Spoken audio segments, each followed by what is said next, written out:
खाद्यान्न के मामले में कई देश आत्मनिर्भर होते हैं तो कई देश दूसरे देशों पर निर्भर होते हैं। जो देश दूसरे देशों पर निर्भर होते हैं उनके नागरिकों की टेबल पर खाना होगा या नहीं, ये अनाज निर्यातक देश तय करते हैं। मान लीजिए किसकी टेबल पर खाना होगा और किस पर नहीं, ये मुट्ठी भर लोग ही तय करने लगे तो क्या होगा? जाहिर है वैश्विक पटल पर अराजकता वाली स्थिति पैदा हो जाएगी। अभी जब रूस और यूक्रेन के बीच जंग की शुरुआत हुई तब इसकी आशंका संयुक्त राष्ट्र को हो गई थी, क्योंकि युद्ध के बाद खाद्यान्नों के दाम आसमान छूने लगे।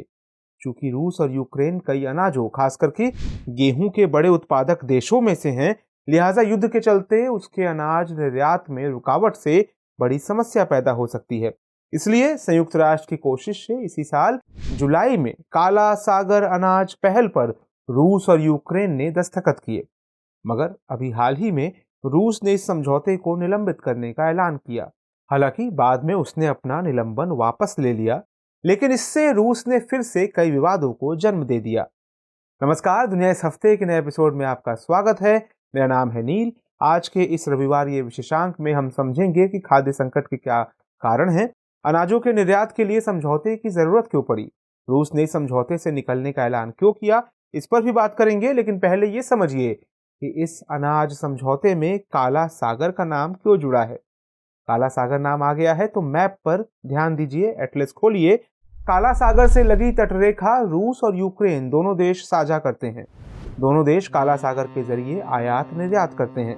काला सागर को मरमरा सागर से जोड़ने वाला एक रास्ता है जो बोस्फोरस जल डमरू मध्य कहलाता है। फिर इससे एजियन सागर और फिर भूमध्य सागर भी जुड़ता है। इस रास्ते जहाजों की आवाजाही होती है और ये बहुत ही व्यस्ततम मार्गों में से एक है।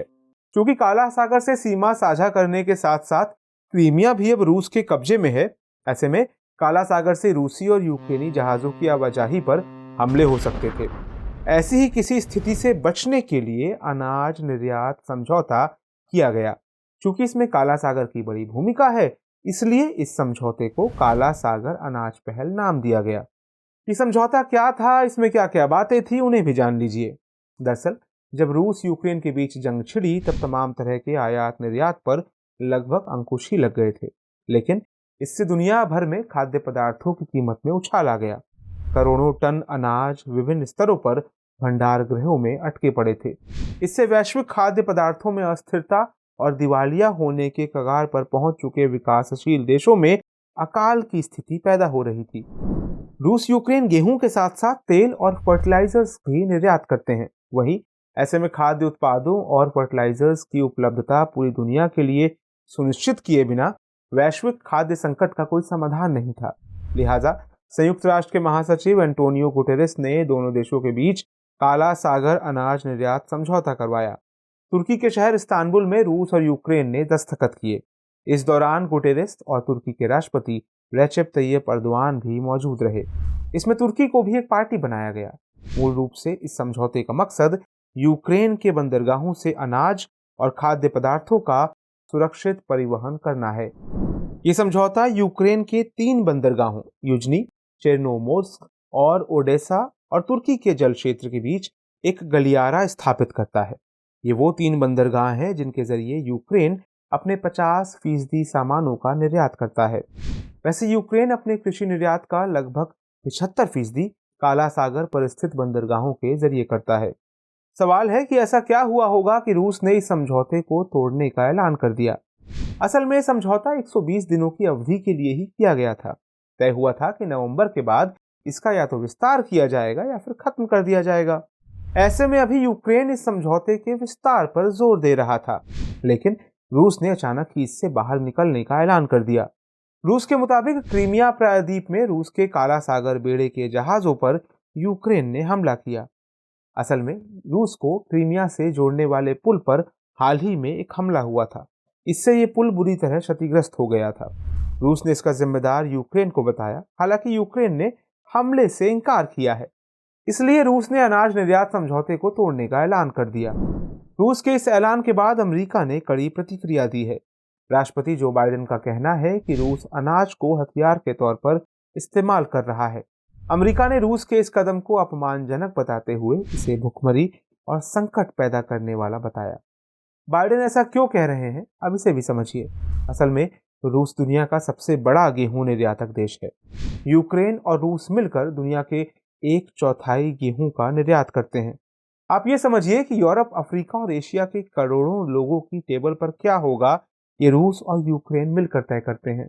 गेहूं की आपूर्ति में कोई भी कमी ऑस्ट्रेलिया, अर्जेंटीना और अमेरिका सहित दुनिया के अन्य हिस्सों में पैदा होने वाले गेहूं की मांग और दाम को बढ़ा सकती है। इससे आम लोगों का जीवन प्रभावित होगा। इससे न केवल लोगों का पेट भरना मुश्किल हो जाएगा, बल्कि अर्थव्यवस्था भी प्रभावित होगी। इसलिए दुनिया भर में खाद्य सुरक्षा में योगदान करने और वैश्विक स्तर पर जीवन के संकट को कम करने के लिए ये जरूरी है कि अनाजों के निर्यात पर कोई पाबंदी ना हो। इसलिए जरूरी है कि रूस यूक्रेन युद्ध के जारी रहते हुए काला सागर से होने वाला अनाज निर्यात बिना किसी रुकावट के चलता रहे, ताकि पूरी दुनिया को किसी भी तरह के खाद्य संकट से बचाया जा सके। अब समय है इस कार्यक्रम के रविवारीय विशेषांक दुनिया मेरे आगे की, जिसमें हम बात करेंगे दूसरी अहम अंतर्राष्ट्रीय खबरों की।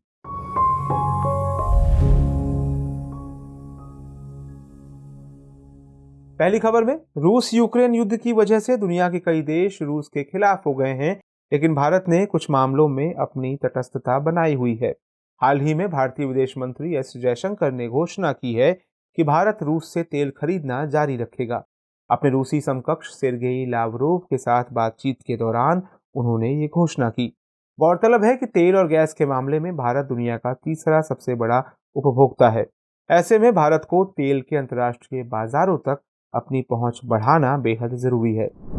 अगली खबर भी रूस से ही है। असल में इंडोनेशिया के बाली में G20 शिखर सम्मेलन होने वाला है। रूस यूक्रेन युद्ध की वजह से इस शिखर सम्मेलन पर अंतर्राष्ट्रीय तनाव के हावी होने की संभावना है। इसी बीच इंडोनेशियाई राष्ट्रपति जोको विडोडो ने कहा कि रूसी राष्ट्रपति व्लादिमीर पुतिन इस बैठक में हिस्सा नहीं लेंगे। गौरतलब है कि रूस के यूक्रेन पर हमले के बाद से दुनिया की सबसे बड़ी अर्थव्यवस्थाओं की ये पहली बैठक होगी। आपको बता दें कि G20 समूह में 19 देश और यूरोपीय संघ शामिल है, जो दुनिया की 60% से अधिक आबादी का प्रतिनिधित्व करते हैं। ये समूह जीडीपी का लगभग 80% और वैश्विक व्यापार का 75% कवर करता है। अगली खबर में हाल ही में संयुक्त राष्ट्र ने एक दक्षिण एशियाई द्वीपीय राष्ट्र में भीषण खाद्य संकट की चेतावनी दी है। दरअसल बात यहाँ श्रीलंका की हो रही है। असल में यहाँ तत्काल मानवीय सहायता की जरूरत वाले लोगों की तादाद दोगुनी होकर लगभग 3.4 मिलियन हो गई है। 1948 में ब्रिटेन से आजाद होने के बाद से श्रीलंका अब तक के अपने सबसे खराब आर्थिक संकट से जूझ रहा है। बीते साल से ये देश बढ़ती मुद्रास्फीति, बिजली ब्लैकआउट और ईंधन राशनिंग जैसी समस्याओं को झेल रहा है। इन समस्याओं के बीच इसने बीती जुलाई माह में खुद को दिवालिया घोषित कर दिया था। अब आइए नोट कर लेते हैं आज का सवाल है, काला सागर अनाज पहल क्या है? संयुक्त राष्ट्र को इस समझौते की पहल करने की आवश्यकता क्यों पड़ी? वर्णन कीजिए। हमारे इस कार्यक्रम को लेकर आपके क्या फीडबैक हैं और क्या कुछ सुझाव आप देना चाहते हैं, हमें कमेंट सेक्शन में जरूर बताएं। हमें आपकी प्रतिक्रिया का इंतजार रहेगा। नमस्कार।